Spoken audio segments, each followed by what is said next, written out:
Hello everyone, welcome in online e-learning platform of agriculture and GK.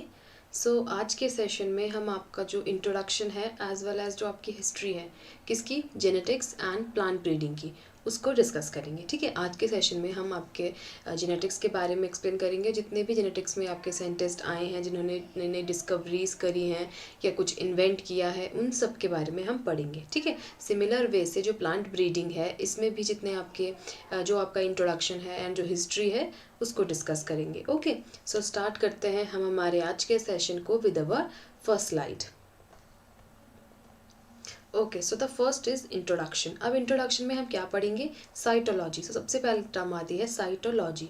अब cytology जो है ये आपके किस वर्ड से डिराइव्ड हुई है, विच इज़ इम्पॉर्टेंट। तो साइटोलॉजी आपके ग्रीक वर्ड से बनी है, जैसे कि कैटोस, जिसका मतलब होता है हॉलो वेसल। ठीक है, यानी खाली जो वेसल है, एंड साथ ही साथ क्या, जिसको आप बोलोगे सेल। तो cytology is derived from a Greek word. क्योटोस का मतलब होता है हॉलो वेसल या फिर सेल, और लोगस का मतलब होता है इट इज डिस्कोर्स। इसी तरीके से साइटोलॉजी का अनदर नेम क्या होता है, that is your cell biology. ठीक है, इंपॉर्टेंट है कि साइटोलॉजी को और किस नाम से जानते हैं, तो सेल बायोलॉजी के नाम से जानते हैं। और सेल बायोलॉजी में हम क्या करते हैं, तो it is the science which deals with the study of structure, functional, molecular organisation, growth, reproduction of genetics of the cell. ठीक है, जिसमें हम बेसिकली क्या है, सेल का जो स्ट्रक्चर है, फंक्शन है, उसका जो ऑर्गेनाइजेशन है, ग्रोथ, रिप्रोडक्शन, सारी चीज़ें हम किसके रिस्पेक्ट में पढ़ते हैं, सेल के रिस्पेक्ट में पढ़ेंगे। यानी जो सेल है उसका कैसा स्ट्रक्चर है, वो क्या क्या फंक्शन परफॉर्म करता है, उसके अंदर जो ऑर्गेनाइजेशन है मॉलिकुलर वो किस तरीके का है, उसकी ग्रोथ किससे हो रही है, उसके अंदर रिप्रोडक्शन किस तरीके से हो रहा है। सो ये सारी चीज़ें हम बेसिकली सेल के रिगार्ड में या सेल के रिस्पेक्ट में पढ़ते हैं। It is known as cytology या फिर सेल बायोलॉजी। नेक्स्ट आती है आपकी जेनेटिक्स। सो देखो जेनेटिक्स क्या है, is the biological science which deals with the mechanism of heredity and causes of variation in living beings. ठीक है, सो बेसिकली जेनेटिक्स क्या है, जेनेटिक्स एक बायोलॉजिकल साइंस है जिसमें आप क्या पढ़ते हो, हेरिडिटी एंड वेरिएशन। अब आप बोलोगे हेरिडिटी क्या होती है एज वेल एज वेरिएशन क्या होती है। सो देखो, हेरिडिटी का मतलब होता है अगर आपके अंदर कोई एक कैरेक्टर है, उस कैरेक्टर को आप क्या करोगे, अपनी प्रोजेनी के पास ट्रांसफ़र करते हो। लाइक आप क्या, आप टॉल हो, एग्जाम्पल ले लो, तो अगर जो आपकी आने वाली प्रोजेनी होगी अगर उसमें क्या है, टॉलनेस के लिए रिस्पॉन्सिबल होगा कोई कैरेक्टर या कोई जीन, तो वो कहाँ से गया होगा, आपसे गया होगा। ठीक है, सो बेसिकली क्या है, ये ट्रांसफ़र होना किसी एक पर्टिकुलर जीन या कैरेक्टर का ट्रांसफ़र होना किससे, from parents to their progeny या ऑफ स्प्रिंग, वो आपका हेरिडिटी होता है। ठीक है, हेरिडिटी में हम यही देखते हैं कि कोई भी आपका जो एक पर्टिकुलर जीन है वो आप किस अपनी जो आने वाली प्रोजेनी है उसमें वो चीज़ ट्रांसफ़र हो रही है। नेक्स्ट है वेरिएशन। ठीक है, वेरिएशन के एग्जांपल में आप थोड़ा कलर का डिफरेंस ले लो। ठीक है, आपका कलर थोड़ा सा लाइट है और आपके जो आपके प्रोजेनी आती है उसका कलर थोड़ा सा ज़्यादा फेयर है या अच्छा है। So as compare to that क्या आपने देखा कि इसमें क्या आ रही है, वेरिएशन आ रही है। सो ये आपका वेरिएशन हो गया, यानी अंतर। ठीक है, सो बेसिकली जेनेटिक्स भी एक बायोलॉजिकल साइंस है जिसमें आप हेरिडिटी और वेरिएशन की स्टडी करते हो। ओके, और इम्पॉर्टेंट क्वेश्चन क्या बनता है कि जो जेनेटिक्स है ये डिराइव्ड कौन सी लैंग्वेज से हुई है, यानी जो जेनेटिक वर्ड है it is derived from your Greek word या ग्रीक लैंग्वेज। ठीक है, इससे ड्राइव हुआ है, जिसका मतलब क्या होता है, टू बिकम और टू ग्रो इनटू। ठीक है, जिसका मतलब क्या होगा, टू बिकम या टू कुछ बना या फिर टू ग्रो। ठीक है, ग्रो होना। और इम्पॉर्टेंट टर्म ये होगा कि जेनेटिक्स जो टर्म है ये किसने कॉइन की है, तो बैटसन ने करी है इन 1906 के अंदर। बैटसन ने जो जेनेटिक्स टर्म है उसको कॉइन किया था। वही हम देखें साइटोजेनेटिक्स। साइटोजेनेटिक्स जिसमें आप क्या करते हो, जेनेटिक्स की स्टडी करते हो, मतलब आप क्या देखते हो, जिसमें आप को रिलेशन देखते हो। ठीक है, कि जेनेटिक्स एज वेल एज आपकी जो सेल है, सेल के मतलब क्रोमोसोम्स के रिगार्डिंग आप देखोगे तो it is the branch of genetics, यानी ये एक जेनेटिक्स की ही ब्रांच है, cytogenetics, that correlates structure, number on behaviour of your chromosome. ठीक है, जिसमें आप क्रोमोसोम का किस तरीके का स्ट्रक्चर है, कितने नंबर हैं, क्या फंक्शंस वो परफॉर्म करते हैं, राइट, वो सारी चीज़ें आप किसके रिस्पेक्ट में देखोगे, क्रोमोसोम के रिस्पेक्ट में देखोगे। That is your heredity and variation को लेकर के आप क्या देखोगे, क्रोमोसोम्स का, क्रोमोसोम्स के रिस्पेक्टिव में आप इन सब चीज़ों को स्टडी करते हो। तो ये आपकी साइटोजेनेटिक्स हो गई। ओके, नेक्स्ट अगर हम देखते हैं कुछ साइंटिस्ट जो आपके मेजर रोल प्ले करते हैं आपके जेनेटिक्स के अंदर। ठीक है, सो सबसे पहले आप देखो 1485। ओके, 1485 में लेनार्डो दा विंसी ने क्या किया था, सबसे पहले क्या रिकमेंड किया था, लेंसेज का यूज़ करने को बोला था कि आप स्मॉल ऑब्जेक्ट्स को देखने के लिए जो आपके लेंसेज है उसको यूज़ करें। नेक्स्ट है आपका जेंसन एंड एटजेंसन। इन्होंने क्या किया था 1519 में, सबसे पहले जो आपका फंक्शनल माइक्रोस्कोप था, ऐसा माइक्रोस्कोप जो फंक्शनल है, उसको इन्होंने प्रोड्यूस किया। उसके बाद आर हुक, सबको पता है 1665 के अंदर रॉबर्ट हुक ने सेल जो टर्म है इसको इंट्रोड्यूस किया था और कॉक्सेल के अंदर इसको डिस्क्राइब किया था। वेरी इंपॉर्टेंट क्वेश्चन है, कब किया था, 1665 में रॉबर्ट हुक ने सेल को इंट्रोड्यूस किया। उसके बाद एफ रेडी, इन्होंने जो थ्योरी थी स्पॉन्टेनियस जनरेशन ऑफ मैकॉट्स, यानी कि जो मैकॉट्स है वो स्पॉन्टेनियसली अचानक से ही जो है प्रोड्यूस हो जाते हैं, इस तरीके की थ्योरी को एफ रेडी ने डिस्प्रूव किया था। नेक्स्ट है माल्फिगनी, ठीक है, दैट इज माल्फिगी। इन्होंने 1672 के अंदर 1672 के अंदर इन्होंने क्या किया था, जो टिश्यूज़ होते हैं, टिश्यूज़ को क्लासीफाई किसने किया, माल्फिगी ने। आपने जो माल्फिगी हैं इन्होंने टिश्यूज़ को क्लासीफाई किया था। वहीं हम नेक्स्ट देखें, अगर आपका जो एंटोनी वॉन लियोन हुक है, इन्होंने क्या जो दिया है, इन्होंने improved lens system of microscope, ठीक है, जो आपके माइक्रोस्कोप है उसको जो है इम्प्रूव्ड सिस्टम उन्होंने अच्छे से इम्प्रूव किया।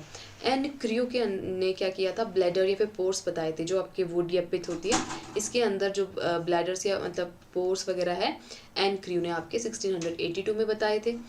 दैट इज कैमेलेरियस, ठीक है, जो आपका इम्पोर्टेंट बनता है 1694 में कैमिलेरियस ने क्या करा था, अर्ली एक्सपेरिमेंट कंडक्ट करा था, ठीक है, किसके ऊपर, पॉलिनेशन के ऊपर। कैमिलेरियस ने अर्ली जो एक्सपेरिमेंट है पॉलिनेशन के ऊपर कंडक्ट किया, और पॉलिनेशन के ऊपर एक्सपेरिमेंट को कंडक्ट करके उन्होंने क्या बताया कि जो ये रिपोर्ट किया कि क्या होता है प्लांट्स के अंदर क्या एग्जिस्ट करता है, सेल्स सेक्स जो फॉर्म है, यानी प्लांट्स के अंदर भी क्या होता है, मेल एंड फीमेल होते हैं, ठीक है, ये उन्होंने बताया, दैट इज कैमिलेरियस ने। नेक्स्ट है Linnaeus, it is very important, जिन्होंने क्लासिफिकेशन दिया था आपके ऑर्गेनिज्म का वो कार्लस लिनस थे। कॉल रूटर, इन्होंने जनरली सबसे पहले जो हाइब्रिड स्पीशीज़ थी टोबैको की, ठीक है, उसमें हाइब्रिडेशन कराया था, ठीक, and concluded that the each parent contributed equally to the characteristics of the progeny. और इन्होंने क्या बताया कि हर एक पेरेंट क्या करता है, जितने आपकी प्रोजेनी आएगी उसमें इक्वली कॉन्ट्रीब्यूट करेगा। ओके, ये किसने बताया, कॉल रूटर ने बताया। Okay, which it is very important, कब बताया, 1761 में कॉल रूटर ने क्या बताया कि जो आपका मतलब टोबैको है उसके अंदर हाइब्रिडाइजेशन जब आप हो गए, ये जो hybridized various species of tobacco, and concluded that the each parent is equally contributed to the characteristics of the progeny. हर एक प्रोजेनी में जो ईच एक पेरेंट है इक्वली कॉन्ट्रीब्यूट कर रहा है। नेक्स्ट है आपका वॉल्फ, तो वॉल्फ ने क्या दिया था, embryology. It is very important, who is the finder of embryology, that is C.F. Wolff. Lamarck ने क्या किया था, बायोलॉजी टर्म को कॉइन किया था। ही कॉइंड द टर्म या वर्ड दैट इज बायोलॉजी। किसने, लेमार्क ने। इन्होंने जो इंपॉर्टेंस बताई थी लिविंग ऑर्गेनिजम्स की, और जो थ्योरी है किसकी, इनहेरिटेंस ऑफ एक्वायर्ड कैरेक्टर्स। कौन सी theory, inheritance of acquired character की थ्योरी लेमार्क ने जो है इसको पुट फॉरवर्ड किया था 1809 के अंदर। दैट इज डॉटरचेट, इन्होंने क्या किया था, डॉटरचेट ने जो है इन्होंने बताया था कि जो प्लांट्स एंड एनिमल्स होते हैं वो किससे कंपोज्ड हैं, सेल से कंपोज्ड होते हैं, ठीक है। उसके बाद F.V. रास्पेली ने क्या बताया था, इन्होंने जो है डेवलप्ड किया था फ्रोजन सेक्शन टेक्निक। किसको, फ्रोजन सेक्शन टेक्निक्स को डेवलप किया, उसमें इन्होंने आयोडीन का यूज़ किया, जिसके वजह से इन्होंने क्या डिटेक्ट किया, स्टार्च को डिटेक्ट किया, ठीक है। For the detection of the starch F.V. रास्पेल इन्होंने फ्रोजन सेक्शन टेक्निक डेवलप की, आयोडीन का यूज़ करके स्टार्च को डिटेक्ट किया।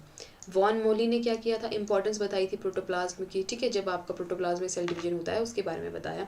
Robert brown, which is very important, कब डिस्कवर किया था, 1837 के अंदर रॉबर्ट ब्राउन ने न्यूक्लियस को डिस्कवर किया, किसके अंदर, जो आपके फ्लावरिंग प्लांट्स होते हैं, ठीक है, फ्लावरिंग प्लांट्स में न्यूक्लियस को जो है रॉबर्ट ब्राउन ने डिस्कवर्ड किया। दैट इज शील्डन एंड श्वान, कब, 1838 में इन्होंने जो है सेल थ्योरी को, ठीक है, cell theory in animals and plants इसको पुट फॉरवर्ड किया था, या आपका फॉर्मुलेट किया था, ठीक है। कौन थे, शील्डन एंड श्वान 1838 में। पुरकिंजे 1848 में पुरकिंजे ने जो टर्म दी थी that is protoplasm, very important है। प्रोटोप्लाज्म तक टर्म जो है किसने दी, पुरकिंजे ने 1840 के अंदर। दैट इज एडोन, इन्होंने फोटो माइक्रोस्कोपी का सबसे पहले यूज़ किया था। It is not that much important, ये इंपॉर्टेंट है कि 1846 में नैगली ने क्या देखा था, उन्होंने बताया कि जो प्लांट सेल होती है, यानी कोई जो प्लांट में न्यू सेल बन रही है वो कैसे बनेगी, जब जो पुरानी सेल्स है यहाँ पर ये जब क्या करेंगी, डिवीजन करेंगी, ठीक है। जो पुरानी सेल्स के डिवीजन से कोई न्यू सेल बनती है प्लांट्स में, वो आपका नैगली ने बताया था। उसके बाद 1846 में एमिची ने क्या बताया कि जो एग है ओवरी के अंदर वो स्टिमुलेट होता है, फिर एम्ब्रियो में बनता है, फिर पोलन ट्यूब से जब एंटर होता है, ये सारी चीज़ें आपकी एमिसी ने बताई।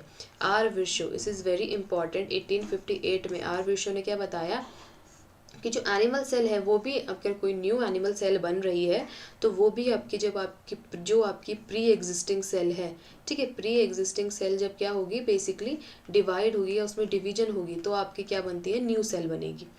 नेक्स्ट है 1859 के अंदर किसने, डार्विन। डार्विन ने क्या किया था 1859 के अंदर, जो थ्योरी है किसकी, natural selection, theory of your natural selection, इसको पुट फॉरवर्ड किया था। वेरी इंपॉर्टेंट है that theory of natural selection was put forward by your Charles Darwin. Kolliker ने सबसे पहले साइटोप्लाज्म टर्म को बताया या यूज़ किया लिविंग मटेरियल के लिए, जो आपका क्या करता है, न्यूक्लियस की चारों तरफ सराउंड रहता है, ठीक है, कोलिकर ने 1862 में बताया। 1865 में मेंडल ने क्या किया, फंडामेंटल या प्रिंसिपल्स ऑफ हेरिडिटी के बारे में बताया, ठीक है, हेरिडिटी के फंडामेंटल्स या फिर प्रिंसिपल्स को 1865 में ग्रिगर्स जॉन मैंडल इन्होंने बताया। डब्ल्यू हिस ने क्या किया था, माइक्रोटोम को इन्वेंट किया, इतना इंपॉर्टेंट नहीं है। मिशर ने सबसे पहले जो न्यूक्लिक एसिड है उसको पस सेल से आपका आइसोलेट किया था। इट इज़ वेरी इंपॉर्टेंट कि जो आपका न्यूक्लिक एसिड है उसको किसने आइसोलेट किया, सो आप याद रखना मिशर ने पस सेल से आइसोलेट किया था। एच फॉल ने सबसे पहले स्पिंडल या एस्ट्रेरेस को डिस्क्राइब किया। हार्टविग 1875 में इन्होंने सेक्सुअल जो रिप्रोडक्शन होता है सी यूरिस में, इन्होंने उसको देखा, कंक्लूड किया कि फर्टिलाइजेशन हो रहा है जब आपका स्पर्म या एग आपका यूनियन हो रहा है या मिल रहे हैं। इंपॉर्टेंट है कि 1875 के अंदर स्ट्रासबर्गर ने डिस्कवर्ड की सेल डिवीजन प्लांट्स के अंदर, और क्या टर्म दिया, साइटोप्लाज्म और न्यूक्लियोप्लाज्म। किसने डिस्कवर की, स्ट्रासबर्गर ने। किस टाइम पे, दैट इज इन 1875 के टाइम में उन्होंने ये चीज़ देखी थी। नेक्स्ट है फ्लेमिंग, वेरी इंपॉर्टेंट, 1879 में फ्लेमिंग ने क्या, क्रोमेटिन टर्म दी। Who give the term chromatin, Flemming. किस टाइम पे, 1879 के अंदर फ्लेमिंग ने क्रोमेटिन टर्म दी। वहीं हम नेक्स्ट देखते हैं एच फॉल, इन्होंने जो है क्या बताया कि one sperm enters in the egg during the fertilisation. ये किसने बताया था कि जब आपकी फर्टिलाइजेशन होती है तो एक ही स्पर्म क्या करता है, एग के पास जाता है, किसने बताया था, एच फॉल ने। कब, 1879 में। बाल्बिनी, अब बाल्बिनी इंपॉर्टेंट है कि बाल्बिनी ने क्या डिस्कवर किया था, गेंड क्रोमोसोम, ठीक है, कहाँ पे, सलाइवा ऑफ या फिर salivary glands of your Drosophila, Drosophila के सलाइवरी ग्लैंड्स में बाल्बिनी ने 1881 के अंदर गेंड क्रोमोसोम को डिस्कवर किया था। नेक्स्ट है फ्लेमिंग, 1882 में माइटोसिस, इंपॉर्टेंट है कि माइटोसिस टर्म किसने कॉइन करी, मियोसिस किसने कॉइन किया, ठीक है, so f that is W Flemming 1882। Year भी याद रखना, 1882 के अंदर फ्लेमिंग ने माइटोसिस जो टर्म है इसको आपका कॉइन किया। नेक्स्ट है रॉस, रॉस ने क्या किया था, इन्होंने बताया कि जो क्रोमोसोम्स होते हैं उनके अंदर जीन्स होता है, और जीन्स, यही जीन्स क्या होते हैं, यूनिट ऑफ हेरिडिटी होते हैं, ठीक है, इन्होंने बताया क्रोमोसोम्स के अंदर जीन्स होते हैं and genes are the unit of heredity. किसने बताई ये बात आपकी बताई डब्ल्यू रॉस ने, ठीक है ना, और कब बताई, 1883 के अंडर में उन्होंने ये बात को बताया था। उसके बाद आता है शिपर, तो शिपर ने जो टर्म दी थी कब, 1885 के अंदर शिपर ने एक टर्म दी, कौन सी term, plastids. It is very important कि जो प्लास्टिड्स टर्म है ये किसने दी, तो शिपर ने दी और 1885 में दी। वही हम देखेंगे 1888 में, ठीक है, 1888 के अंदर बोवरी ने जो सेंट्रोसोम्स है, ठीक है, who give the term centrosomes, that is Boveri. उसके बाद देखेंगे वॉल्डियर, वॉल्डियर ने क्या टर्म दी, chromosomes, chromosome term was given by Waldeyer. वही हम देखें हार्टविग, हार्टविग ने क्या प्रपोज किया, प्रोटोप्लास्ट या प्रोटोप्लाज्म थ्योरी ऑफ इनहेरिटेंस। किसने, Hartwig proposed the protoplasm theory of inheritance, ठीक है, प्रोटोप्लाज्म थ्योरी ऑफ इनहेरिटेंस, ठीक है ना, जो थ्योरी ऑफ इनहेरिटेंस है ये हर्टविग ने दी। वही हम देखेंगे जी रॉकर्ट, इन्होंने जो लैम्ब्रश क्रोमोसोम्स होते हैं उनको जो है डिस्क्राइब किया, ओमाइसिटीज जो शार्क होती है उसके अंदर। नेक्स्ट है आपका वेसमैन ने स्टेट किया कि जो क्रोमोसोम्स होते हैं वो मोस्ट इंपॉर्टेंट पार्ट है किसका, न्यूक्लियस का। किसने बताया, रकर्ट ने बताया, वेसमैन ने बताया। दैट इज बोवरी ने मियोसिस को बताया, जो एस्केरेसिस होते हैं इनके अंदर, मियोसिस को बताया बोवरी ने, ठीक है। गोल्गी मैंने बताया, विच इज़, इनको याद कर लेना, गोल्गी इंपॉर्टेंट है कि 1898 में कैमिलियो गोल्गी जो साइंटिस्ट थे, इन्होंने गोल्गी अपरेटस को बताया था नर्व सेल के अंदर, ओके। नेक्स्ट अगर हम देखें Benda, which is very important, 1898 में बेंडा ने क्या किया था, माइटोकॉन्ड्रिया को डिस्कवर किया था। सबको पता है power house of the cell mitochondria, mitochondria को डिस्कवर किया बेंडा ने। किस टाइम पे किया, मतलब किस में किया, जनरली स्पर्मेटोजोआ, ठीक है, स्पर्म के अंदर या फिर आपके जो अदर सेल्स होती हैं उनमें देखा। वहीं हम देखें ऑल्टमैन, ऑल्टमैन ने जो न्यूक्लिक एसिड है इस टर्म को इंट्रोड्यूस किया था। Very important question, who give the term that is nucleic acid, so Altman gave the term nucleic acid. This is very important। 1900 के अंदर 3 साइंटिस्ट थे, कौन कौन से 3, कार्ल कॉरेनस, ठीक है, Hugo de Vries as well as von Tschermak, ठीक है। सो ये जो तीनों साइंटिस्ट थे, इन तीनों ने क्या किया था, जो मेंडल का वर्क है इनहेरिटेंस का, उसकी rediscovery. It is very important कि नेम द 3 साइंटिस्ट, या आपको 4-5 साइंटिस्ट दे देंगे, बोलेंगे इन सब में से जिसने जो मेंडल की आपकी इनहेरिटेंस को डिस्कवरी नहीं करी थी, कौन सा इसमें से ऑड वन है, ठीक है। सो बेसिकली आप देखो इन तीनों का नाम आपको याद होना चाहिए, Carl Correns, Hugo de Vries as well as your von Tschermak. इन तीनों ने जो मेंडल का वर्क है इनहेरिटेंस का, उसको दोबारा से, यानी जो दोबारा से उनको रीडिस्कवर्ड किया था। नेक्स्ट आता है स्ट्रासबर्गर, इन्होंने जो आपका प्लाज्मोडेस्माटा है इस टर्म को इंट्रोड्यूस किया। उसके बाद आपका नेक्स्ट आता है दैट इज़ MC क्लार्क, इन्होंने सेक्स क्रोमोसोम्स को बताया, ठीक है, या आइडेंटिफाइड किया, किसके अंदर, बर्ग्स के अंदर सेक्स क्रोमोसोम को किसने आइडेंटिफाई किया, MC क्लार्क ने। उसके बाद ह्यूगो डी व्रीज, इन्होंने म्यूटेशन टर्म को दिया, कब दिया, 1902 के अंदर, ओके, क्या दिया, म्यूटेशन।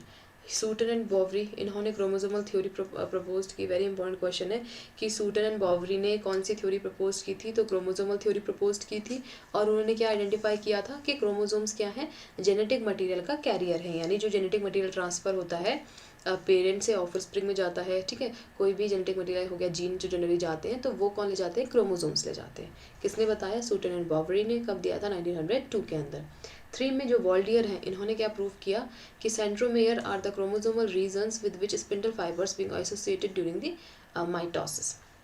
इन्होंने ये बताया कि जो सेंट्रोमेयर्स होते हैं ये क्रोमोसोम्स के रीजन है जिसके अंदर स्पिंडल फाइबर्स बनते हैं और जो आपके माइटोसिस की स्टेज में एसोसिएटेड होते हैं। माइटोसिस जो आपकी जब डिवीजन हो रही होगी उस टाइम पे होगा, ये आपका वॉल्टियर ने बताया।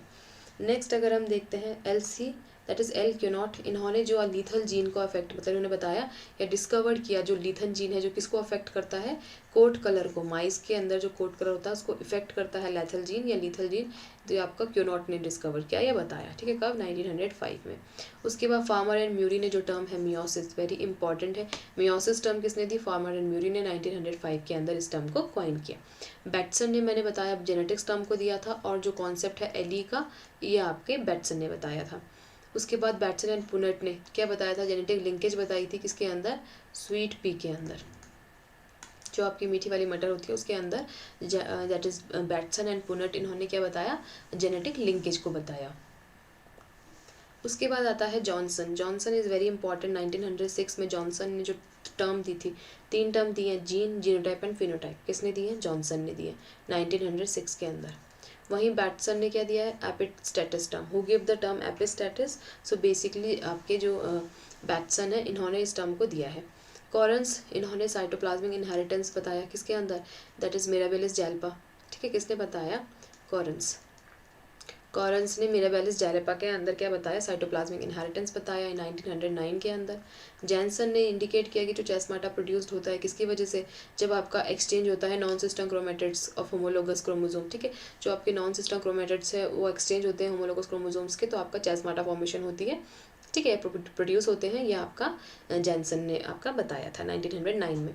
उसके बाद 1910 के अंदर मॉर्गन ने किसको स्टडी किया, उन्होंने क्रॉसिंग ओवर को स्टडी किया एंड रिकॉम्बिनेशन को स्टडी किया, किसके अंदर, ड्रोसोफिला, ओके, ड्रोसोफिला के अंदर उन्होंने basically crossing over as well as your recombination इनको स्टडी किया, ओके, और जो टर्म दी दैट इज क्रॉसिंग ओवर उन्होंने टर्म दी थी। Nelson and Ehle, it is very important, multiple factor hypothesis, किसने दिए, नेल्सन और एहले दिए 1910 के अंदर। दैट इज स्टूवेंट ने जो है फर्स्ट लिंकेज मैप बताया था किसमें, ड्रोसोफिला के अंदर, ये भी 1911 में बताया। नेक्स्ट है विडो दैट इज वेजडोवेस्की, इन्होंने दैट इज क्रोमोनिमा। क्रोमोनिमा टर्म जो है कि 1912 में दैट इज़ वेजडोवस्की ने जो है इसको दिया था। मॉर्गन ने फिर क्या किया आपके 1915 में जेनेटिक स्टडीज़ देखी, साइटोलॉजिकल स्टडी को कोरिलेट किया, यानी जेनेटिक स्टडी को साइटोलॉजिकल स्टडी के साथ कोरिलेट किया और फिर जो थ्योरी है लिंकेज की उसको पुट फॉरवर्ड किया और उसके अंदर जो सेक्स लिंक्ड इनहेरिटेंस है उसको उन्होंने डिस्कवर किया या स्टडी किया, किसमें, ड्रोसोफिला मेलानोगैस्टर, इसके अंदर उन्होंने ये जो है मॉर्गन ने इनको देखा था, वेरी इंपॉर्टेंट है। उसके बाद 1917 में CELN इन्होंने जो है सेक्स की डिटर्मिनेशन की, प्लांट के अंदर सेक्स की डिटर्मिनेशन CELN ने की है। That next is your FG Banting and Best, इन्होंने जो है इंसुलिन को आइसोलेट किया था। Okay, FG Banting and CH Best isolate your insulin. वहीं हम देखें CB ब्रिज ने जो आपका जेनेटिक बैलेंस थ्योरी है सेक्स डिटर्मिनेशन की उसको पुट फॉरवर्ड किया था। वेरी इंपॉर्टेंट है कि genetic balance theory of your sex determination was put forwarded by your CB bridges. Now उन्होंने और क्या किया था, इन्होंने डुप्लीकेशन को डिस्कवर किया, डिलीशन, ट्रांसलोकेशन जो क्रोमोसोम्स होते हैं इनको भी ब्रिज ने डिस्कवर किया। क्रियून ने क्या किया, complete reversal sex in hands, ठीक है, जो कंप्लीट रिवर्सल है सेक्स का हैंड्स में, इसको भी क्रियून डिस्कवर किया। कब, 1923 के अंदर। उसके बाद हम देखें 1924 के अंदर AF that is Blakeslee and J Belling ने स्टडी किए ट्राइसोमिक जो जीमन स्वीट होती है धतूरा दैट इज स्ट्रोमोनियम, इसके अंदर इन्होंने ट्राइसोमिक को स्टडी किया, दैट इज़ फेलुजिन। इन्होंने इसमें टेस्ट कंफर्म किया कि क्या DNA का प्रेजेंस बताया जाता है, जिससे एक ऐसा टेस्ट जिससे क्या कंफर्म होगा, DNA की प्रेजेंस। ये किसने दी, दैट इज़ फेलुजिन ने। स्टुअर्ट ने फिर इन्वर्जन क्रोमोसोम्स के भी डिस्कवरी की थी, discovered the inversion in chromosomes, ठीक है, क्रोमोसोम्स का इन्वर्जन भी स्टुअर्ट ने डिस्कवर्ड किया। दैट इज़ कार्पेन को, इन्होंने जो रेफेनोब्रेसिका इसकी स्टडी की, मतलब सिंथेसाइज्ड ऑफ रेफेनोब्रेसिका कार्पेंचो ने दिया। मूलर ने क्या किया था, म्यूटेशन को इंड्यूस्ड म्यूटेशन देखी ड्रोसोफिला मेलानोगैस्टर में, ठीक है, एक्सरे का यूज़ करके इन्होंने क्या करा था, इंड्यूस कराई थी म्यूटेशन, किसने, म्यूलर ने। इसके बाद स्टैडलर, इन्होंने भी म्यूटेशन इंड्यूस कराई एक्सरे का यूज़ करके, किसके अंदर, मेज एंड बार्ले, ठीक है, मेज और बार्ले के अंदर एक्सरे का यूज़ करके म्यूटेशन कराई स्टैडलर ने, और ड्रोसोफिला मेलानोगैस्टर के अंदर एक्सरे का यूज़ करके म्यूटेशन म्यूलर ने कराई। ग्रिफिथ ने 1928 के अंदर एक्सपेरिमेंट कंडक्ट किया था, किसके लिए, ट्रांसफॉर्मेशन के लिए, ठीक है, जिसमें उन्होंने दैट इज़ डिप्लोकोकस निमोनिया का यूज़ किया था। इट इज़ बेसिकली बैक्टीरिया जिसका उन्होंने यूज़ किया। उसके बाद है 1931 के अंदर साइटोलॉजिकल प्रूफ बताए गए ड्रोसोफिला के, क्रॉसिंग ओवर होती है ड्रोसोफिला का में, मतलब।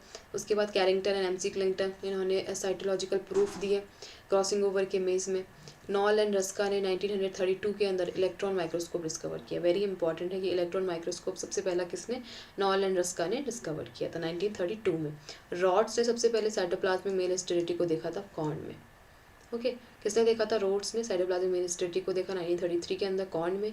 1935 में फ्रैंकली दैट इज जेरिक इन्होंने face contract microscope, it is not that much important, ठीक है, बट बेसिकली उन्होंने इसको जनरली जेरिक ने डिस्कवर किया था। नेक्स्ट है गोल्ड स्मिथ, सो इन्होंने दैट इज़ फिनोकॉपी टर्म दी थी, ठीक है, who give the term phenocopy, that is Goldschmidt. Next है स्टीनबर्ग ने म्यूटेशन को इंड्यूस करवाया एस्परजिलस स्पीशीज़ में केमिकल का यूज़ करके। ओके, नेक्स्ट है O.T. Avery, MC that is CM MacLeod and MC McCarty. इन्होंने क्या बताया, इन्होंने एक्सप्लेन किया DNA का सिग्निफिकेंस एंड प्रूव किया that it is the genetic material, ठीक है, DNA का सिग्निफिकेंस बताया, ठीक है, और क्या बताया कि जो DNA है ये क्या है, आपका जेनेटिक मटेरियल है। उसके बाद कब, 1944 में। 1946 में JM जॉबसन या that is C that is और बैच इन्होंने इंड्यूस म्यूटेशन कराई ड्रोसोफिला मेलानोगैस्टर की केमिकल्स का यूज़ करा के, ठीक है। उसके बाद फेडेन या फिस्टीज और खिनारा इन्होंने भी ट्रिटिकम स्पेटेला लेबोरेटरी में जनरली सिंथेसाइज किया। पॉटर ने क्या किया, एंडोप्लाज्मिक रेटिकुलम को डिस्क्राइब किया था। MC क्लिंगटन ने जंपिंग जीन्स को डिस्कवर किया, किसके अंदर, मेज में। मेज के अंदर जंपिंग जीन को डिस्कवर किसने किया, MC क्लिंगटन ने। इंपॉर्टेंट है इनका नाम, 1950 के अंदर इन्होंने जंपिंग जीन्स को डिस्कवर किया, ठीक है। दैट इज़ मंजिंग इन्होंने ट्रिटिकल सिंथेसाइज की थी, ठीक है, Muntzing is responsible for synthesization of your triticale. Next है हर्से एंड चीज़, इन्होंने का पता है आपको, इन्होंने एक्सपेरिमेंटल प्रूफ दिया था किसका, कि जो DNA है वो क्या है, एक जेनेटिक मटेरियल है, ठीक है। एक्सपेरिमेंटल प्रूफ किसने दिया कि DNA जेनेटिक मटेरियल है, Hershey and cheese experiment in 1952 ये कंडक्ट किया, इंक्लूड मतलब इससे कंक्लूड हुआ था कि जो आपका DNA है वो क्या है, जेनेटिक मटेरियल है। 1953 में रॉबिन्सन एंड ब्राउन ने ऑब्जर्व किए थे राइबोसोम्स किसके अंदर, प्लांट सेल में, रॉबिन्सन एंड ब्राउन ने। ठीक है, उसके बाद जैक्सन, क्रिक, वॉल्किंग्स, इन्होंने डबल हेलिकल मॉडल दिया था डीएनए का। इंपॉर्टेंट है कि जो डीएनए है उसका डबल हेलिकल मॉडल किसने प्रपोज किया, सो वॉटसन एंड क्रिक, जनरली आपने नेम सुना होगा, ये इन्होंने प्रपोज किया। सीर ने जो है मोनोसोमी सीरीज जो है Chinese spring variety of wheat, इसकी जो मोनोसोमिक सीरीज है उसको प्रोड्यूस किया था। बेंजर ने सबसे पहले फाइन स्ट्रक्चर बताया था जीन का, जिसमें सिस्ट्रॉन, रेकॉन एंड म्यूटॉन थे। इंपॉर्टेंट है कि किसने बताए थे ये स्ट्रक्चर, बेंजर ने 1955 के अंदर बताए थे। नेक्स्ट है ड्यूफ। सो ड्यूफ इज इंपॉर्टेंट कि 1955 में ड्यून ने जो टर्म है क्या, लाइसोसोम टर्म कॉइन की थी। पैलेट ने क्या किया था, observed ribosomes in animal cell. Animal cell के अंदर जो राइबोसोम है उसको किसने ऑब्जर्व किया, सबसे पहले एनिमल सेल में जो राइबोसोम्स होते हैं उन्हें पैलेट ने ऑब्जर्व किया था। पॉलिंग ने क्या स्टडी की थी, relationship between the structure of DNA molecules and protein synthesis. ठीक है, प्रोटीन सिंथेसिस और डीएनए मॉलिक्यूल के अंदर की जो रिलेशनशिप है उसके बारे में जो सबसे पहले देखा था वो पॉलिंग ने देखा था। उसके बाद बेडन एंड टैटनम, ठीक है, लेडरबर्ग, इन्होंने one gene one hypothesis, one gene one enzyme hypothesis को पुट फॉरवर्ड किया था। ठीक है, इंपॉर्टेंट है, इनका नाम कब किया, 1958 में। 58 में क्रिक जो थे इन्होंने सेंट्रल डॉगमा भी बताया था मॉलिकुलर बायोलॉजी का। ठीक है, इसके बाद मैसन एंड स्टॉल ने एक्सपेरिमेंटली क्या किया था कि डीएनए रेप्लिकेट्स हो जाता है किस तरीके से, जो डीएनए है उसका जो रेप्लिकेशन होती है वो कैसी होती है, सेमी कंजर्वेटिव होती है। ओके, ये किसने बताया, मेल्सन एंड स्टॉल ने बताया। कॉरनबर्ग एंड ओछा, इन्होंने डीएनए का सिंथेसाइज किया था in vitro. Okay, Jacob and Monod ने ये जेनेटिक रेगुलेटरी मैकेनिज्म बताया, प्रोटीन सिंथेसिस का बारे में बताया, जो जेनेटिकली रेगुलेशन होता है मैकेनिज्म उसके बारे में बताया, इसको हमने क्या बोला, ऑपरेंट कॉन्सेप्ट। उसके बाद आता है नेरेनबर्ग, खोनारा एंड होली, इन्होंने भी जेनेटिक कोड और फिर पॉलीन्यूक्टाइड सिंथेसिस के बारे में बताया। नेक्स्ट है Woodcock and that is Fernandez, इन्होंने जो है आइसोलेट किया किसको, डीएनए को, किसमें से, क्लोरोप्लास्ट में से। He isolated DNA from chloroplast.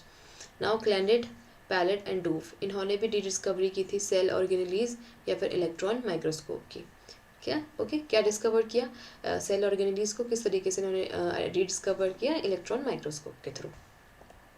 Next है दैट इज डुलबैको, टैमन एंड बेल्टीमोर, इन्होंने जो डिस्कवर किया था, he discovered the mechanism of reverse transcription. 1975 में बॉर्लग ने रिस्पॉन्सिबल की थी जो ड्वार्फ वीट या ग्रीन रिवोल्यूशन के लिए जो रिस्पॉन्सिबल हैं।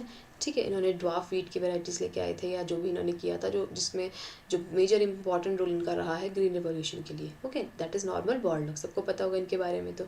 ठीक है, नेक्स्ट है डी नाथन, ओ स्मिथ या आर्बर, इन्होंने आइसोलेट किए थे जो आपके रेस्ट्रिक्शन एंजाइम्स हैं उनको। पॉर्टिकस, ठीक है, पॉर्टिकस ने क्या किया था, इलेक्ट्रोफोरेशन टेक्निक का यूज़ किया था जिससे उन्होंने डायरेक्ट जीन ट्रांसफ़र कर दिए थे किसमें, प्लांट्स के अंदर। ओके, उसके बाद आता है दैट इज हेलेंटे जेरिस, इन्होंने RFLP मैप किसमें, माइस एंड टमाटो में देखा था।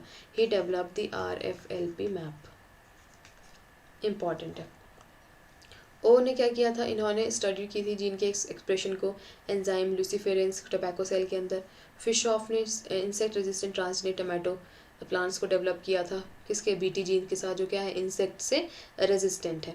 म्यूलिस ने क्या किया था, पॉलीमरेज चेन रिएक्शन टेक्निक को डेवलप किया था, वेरी इंपॉर्टेंट है, 1887 में, दैट इज़ 1987 में। नेक्स्ट है 1988, इन्होंने ट्रांसजेनिक टबैको को इंट्रोड्यूस किया था। ठीक है, जिसके अंदर जो थी प्रोटीन की कोट आपकी रहती थी। ओलर ने आपकी ट्रांसजेनिक टमाटो को डेवलप किया था जिसके अंदर एंटीसेंस जीन प्रेजेंट था। क्या प्रेजेंट था, एंटीसेंस जीन। नेक्स्ट है वेसल, इन्होंने हर्बिसाइड रेजिस्टेंट ट्रांसजेनिक वीट को जो है आपका डेवलप किया था। He developed the herbicide resistant आपके that is gene, transgenic gene. Next अगर हम आपका ऑब्जर्व करें that is your sharp and Roberts, तो शार्प एंड रॉबर्ट्स ने आपकी जो स्प्लिट जीन टेक्निक है, कौन सी टेक्निक, स्प्लिट जीन टेक्निक या कॉन्सेप्ट, ठीक है, शार्प एंड रॉबर्ट ने दिया था। स्मिथ ने सबसे पहले म्यूटाजेनेसिस के बारे में स्टडी की। जिलमैन एंड डॉरल्सन ने प्रोटीन्स के बारे में या फिर जो भी एक्सटर्नल सिग्नल्स आते हैं विद इन द सेल उसके बारे में। लुइस फॉलवर्ड एंड फिशरमैन ने जो आपके जीन्स का रोल है ऑर्गन के अलग अलग डिफ्रेंसिएशन होने में, इसके बारे में बताया। विल्मट ने क्लोन शिप सबसे पहले डॉली 1997 के अंदर, ठीक है, ये आपका बनाया था। दैट इज़ प्रूनेसर, दैट इज़ प्रूनेसिनर ने सबसे पहले प्रिन्योन्स की वजह से जो मैड काउ डिजीज़ होती है इसके बारे में बताया। डेल्टा एंड पाइन ने सबसे पहले टर्मिनेटर जीन टेक्नोलॉजी को बताया, डेवलप किया। 1998 में इन्होंने बॉलगार्ड की जो वेराइटी है उसको डेवलप किया। That is next is your Wakayama, इन्होंने सबसे पहले क्लोन्ड माइस, ऐसा माइस जो कैसे क्लोनिंग से बना होता है उसको इन्होंने बनाया था। मॉन्सेंटोंको ने इन्होंने सबसे पहले बॉलगट की वैरायटी कॉटन दी, ठीक है। वैक्समैन यागनमाची ने सबसे पहले क्लोन्ड माइस बनाया। रॉसलिन इंस्टीट्यूट ने फर्स्ट क्लोन्ड पिग बनाया, सबसे पहले जो क्लोन्ड पिग बना था। उसके बाद एडवांस जीन टेक्नोलॉजी, सबसे पहले जो आपकी एशियन या फिर फर्स्ट क्लोन एशियन ऑक्स का बना उसे गौर कहा गया, ठीक है। एडवांस सेल टेक्नोलॉजी के थ्रू जो सबसे पहला ऑक्स का क्लोन बना उसे गौर कहा। उसके बाद जो national institute of economic research है ये फ्रांस के अंदर है, जिसमें सबसे पहले रैबिट का क्लोन बनाया गया।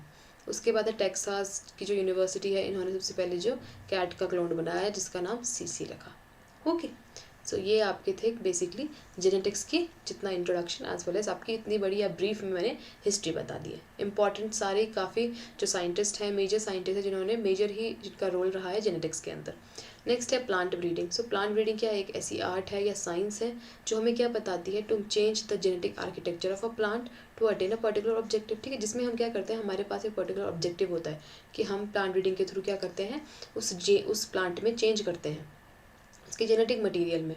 ओके, तो ये आपका प्लांट ब्रीडिंग का काम होता है। जैसे हमें अगर कोई अच्छी यील्ड चाहिए या हमें इंसेक्ट से रेजिस्टेंस चाहिए या डिजीज से रेजिस्टेंस चाहिए, वाटर लॉगिंग से रेजिस्टेंस चाहिए, ठीक है, इंसेक्ट पेस्ट डिजीज, ठीक है, बेसिकली ये सारे आपको अगर आपको चाहिए तो आप एक पर्टिकुलर ऑब्जेक्टिव लेके उसके अंदर वो जीन्स को ट्रांसफर करते हो, या आपका उसका जेनेटिक जो आर्किटेक्चर है प्लांट का उसको चेंज करते हो, ठीक है। Now plant breeding can accomplished through many different techniques ranging from simply selecting the plants with desirable characters for propagation to more complex molecular technique, ठीक है, जिसमें हम प्लांट के कुछ कैरेक्टर्स को सेलेक्ट करते हैं कुछ प्रोपोगेशन के पर्पज से, या फिर कुछ कॉम्प्लेक्स मॉलिकुलर टेक्निक्स का यूज़ करते हैं। ओके, तो plant breeding has been practised for thousands of year, ठीक है, थाउजेंड्स ऑफ ईयर में जो प्लांट ब्रीडिंग है उसको हम प्रैक्टिस करते हैं since near the beginning of the human civilisation. कब से चल रही है, जब से ह्यूमन सिविलाइजेशन है तब से ही चल रही है आपकी plant breeding. International developmental agencies जो हैं वो क्या मानती हैं कि जो ब्रीडिंग है न्यू काउ की, वो मतलब जो न्यू क्रॉप हो गई उसकी ब्रीडिंग इंपॉर्टेंट रोल प्ले करती है, क्योंकि ये आपकी जो फूड सिक्योरिटी है उसको जनरली इंश्योर करती है और न्यू वेराइटीज़ की डेवलपमेंट में हेल्प करती है, जो हायर होती हैं ईल्डिंग में, रेजिस्टेंट होती हैं पेस्ट से, डिजीजेज से, ड्रॉट रेजिस्टेंस होती हैं, रीजनली अडेप्टेड होती हैं, ठीक है, डिफरेंट किसी पर्टिकुलर रीजन में वो वेल अडेप्टेड होंगी, ठीक है, और आपके जो डिफरेंट इन्वायरमेंट्स होते हैं उनमें अडेप्टेड होती है, उनके अंदर पर्टिकुलरली जो ग्रोइंग कंडीशंस होती है वो अच्छी होती है। सो ये सारे आपके रहते हैं जब आप प्लांट ब्रीडिंग करते हो। मेन ऑब्जेक्टिव्स जो आपके प्लांट ब्रीडिंग का होता है कि क्रॉप का आपने इंप्रूवमेंट करना है, उसके इकोनॉमिक कैरेक्टर्स को इम्प्रूव करना है, उसके अंदर जो बायोटिक एंड अबायोटिक स्ट्रेस है उससे रेजिस्टेंट देना है उस पर्टिकुलर क्रॉप को। ओके, अब हम थोड़ी सी हिस्ट्री की बात करते हैं जो बेसिकली इंपॉर्टेंट हिस्ट्री है प्लांट ब्रीडिंग की। So it was when man first choose certain plants for cultivation. सबसे पहले प्लांट से खुद ही किसी पर्टिकुलर पर्सन ने खुद चूज़ किया प्लांट्स का कल्टीवेशन करना, ठीक है। So there is no recorded history when the plant breeding was started. इसी वजह से कोई ऐसी पर्टिकुलर हिस्ट्री नहीं है कि प्लांट ब्रीडिंग कब से स्टार्ट हुई है। But as early 1700 BC that is Babylonians and Assyrians artificially pollinated the date plant. Very important है कि सबसे पहले आर्टिफिशियली पॉलिनेटेड क्रॉप कौन सी है, date palm. Okay, date palm कैसी आर्टिफिशियली पॉलिनेटेड है। उसके बाद इंपॉर्टेंट है कि 1717 में सबसे पहला जो आपका आर्टिफिशियल हाइब्रिड बना थॉमस फेयरचाइल्ड बना, कब, 1800 सॉरी 1717 में। जो दैट इज जोसेफ कॉलरूटन, ये एक जर्मन आपके साइंटिस्ट थे जिन्होंने सबसे पहले टोबैको का एंड सोलेनम का क्रॉस कराया 1760 में एंड ये 66 में। उसके बाद उन्होंने जो स्टडी की प्रोजेनिस को डिटेल में उन्होंने स्टडी किया। थॉमस एंड्रयू नाइट ने इतने 1759 से 1835 के अंदर स्टडी किया, जो ये फर्स्ट मैन थे जिन्होंने सेवरल न्यू वैरायटीज़ बताई, जो फ्रूट्स या आपके जो न्यू फ्रूट वैरायटीज़ उन्होंने आर्टिफिशियल हाइब्रिडाइजेशन के थ्रू इसको आपका प्रोड्यूस किया या बनाया था। दैट इज़ एल कूटर, इन्होंने सबसे पहले क्या करा था, रिजल्ट बताया था क्या, he published his result in selection of wheat in the year of 1843, ठीक है। 1843 में उन्होंने इसका रिजल्ट देखा और उसकी जो प्रोजेनीज है सिंगल प्लांट वर मोर यूनिफॉर्म। उन्होंने क्या बताया कि जो पर्टिकुलर सिंगल प्लांट्स हैं वो कैसे होते हैं, यूनिफॉर्म होते हैं। पैट्रिक शेरिक ने स्कॉटमैन थे, इन्होंने भी इंडिविजुअल प्लांट का सिलेक्शन किया वीट और ओट्स में, और कुछ वैल्यूएबल वेराइटीज़ को इन्होंने सेलेक्ट किया या डेवलप किया, पर्टिकुलरली इंडिविजुअली प्लांट्स को सिलेक्ट करके। विल मॉरिन ने 1857 में भी इंडिविजुअल प्लांट सिलेक्शन को बताया, लेकिन किसके बेसिस पे, प्रोजेनी, यानी पर्टिकुलर एक आपके प्रोजेनी लगी है यहाँ पे, इस बेसिस में उन्होंने क्या किया, इंडिविजुअल प्लांट को सिलेक्ट किया, जिसकी प्रोजेनी अच्छी है उसमें से अच्छे अच्छे प्लांट्स को सिलेक्ट किया, दैट इज विल मॉरिन ने। Okay, this is known as Vilmorin's principle of progeny test. So he propose this progeny test in sugar content of sugar beet. इन्होंने प्रोजेनी टेस्ट किसके लिए लिया, जो sugar beet है उसमें sugar content देखने के लिए, ठीक है, जिसका नाम क्या होता है शुगर बीट का, beta vulgaris. But this method was ineffective in wheat, ठीक है, लेकिन ये मैथड किसमें इनफेक्टिव था, जो विल्मोरियन प्रिंसिपल था आपके प्रोजेनी टेस्टिंग का, दैट इज वीट के अंदर। This was clearly demonstrated the difference between effect of selection in cross and self pollinated crop, ठीक है, बेसिकली इसमें डिफरेंस उन्होंने देखा। नेल्सन और उसके कुछ एसोसिएट्स ने थे, जो आपके स्वीडिश सीड एसोसिएशन है, इसके अंदर उन्होंने सिंगल प्लांट का सिलेक्शन किया।